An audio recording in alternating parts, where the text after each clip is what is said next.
Yeah, so I apologize for the quality. I'm using my computer. It's a Chromebook. Uh, but my iPhone isn't really working to send it over and stuff. But anyways, without further ado, good morning. My name is Francisco Attia-Soto. And when we say civil rights movement, we think about black leaders such as Martin Luther King, such as Malcolm X.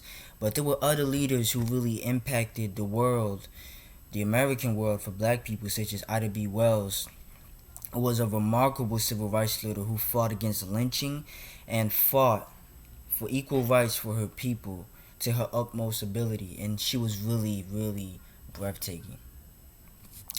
So I'm just gonna talk about her a little bit. So she was close to three business entrepreneurs, or she knew them, she befriended them, and in Memphis, Tennessee, in the early 1890s, they got lynched.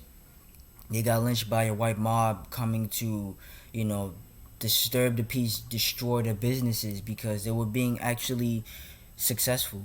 And at that point, Ida B. Wells realized, she understood that black people weren't being lynched because they did something wrong, because that's what she used to think.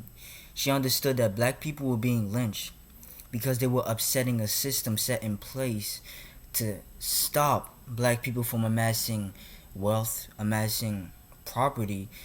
This system was meant to keep the niggas, keep Negroes, black people down, and not let them get up to the right standing that they deserve, because they're scared, and that's what she realized. Um, Another thing is that she depended on black-owned press because the white-owned press was very biased. They portrayed the news in such a biased manner. It was crazy. Like, they would justify the lynchings. They would call those who were lynched brutes and Negroes and disrespectful terms, saying that they rape people when that wasn't even the case most of the time. But they would just try to justify it. Sometimes even tell people when the lynching would take place, where it's gonna take place, just putting out information to keep it going and to strengthen the Jim Crow era, and it really did. It really empowered them. Um, Another thing is that Frederick Douglass congratulated Ida B. Wells. Not a lot of people know that, but he wrote a letter to her where he really congratulated her. He called her a brave woman. She was brave. She was unique. She was the only person doing what she was doing at her time. It was unseen of, unheard of, for a black woman, young woman at that, to stand up against racial inequality, racial injustices, lynchings. A very scary thing concerning this whole racist segregation. Lynching is, if not the scariest thing about it, and she stood up to it. She stood up head front, presenting the facts in such a naked way that they spoke for themselves. She was very objective in the way she portrayed it, even. And his whole letter can be summarized into this little text right here. I have spoken, but my word is feeble in comparison. What he's trying to say is that he spoke about lynchings, he talked about it, but whatever she said, whatever she says is deeper, is stronger, is more valid because she's an expert at it. She's a specialist. She's been there. She did it. She knew people being lynched.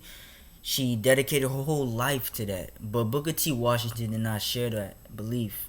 He had different opinions, so he did not support Ida B. Wells. He believed that black people were supposed to be on their corner, white people on theirs. He believed that black people should work with their hands and basically serve the white man until we gain full citizenship, full liberty, perks that the white man would give us when they say, oh, they behaved good enough, they were good citizens. But that's not how it works.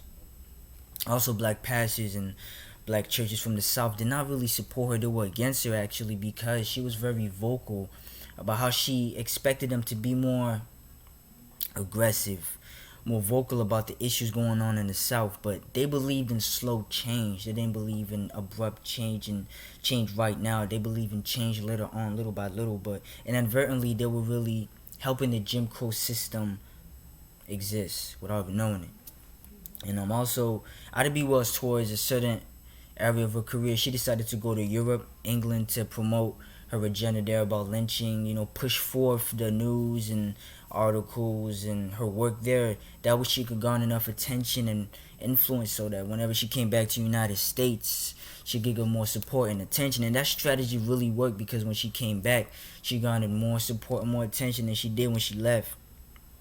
And that just goes to show that global public opinion does have an important impact on countries as great as the United States of America.